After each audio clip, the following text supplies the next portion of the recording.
Oh gosh. Hi everyone. This is a different kind of video. Who is this a different video for me? I never really do like this before.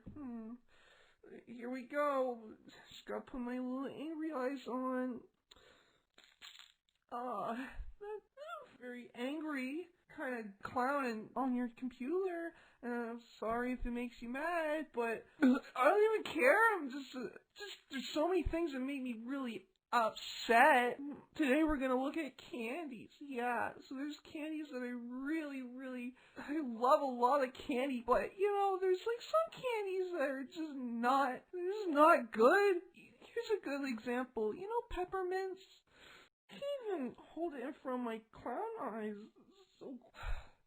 It's really not a good candy, you guys. I'm just saying, and it's kind of a poopy old candy. It smells like shit. Okay, I'm sorry. Okay, I'm gonna take off it's not nice what I'm doing because I'm making people feel really bad if they really like the candy. I thought if I was angry, my money paid on YouTube would get bigger.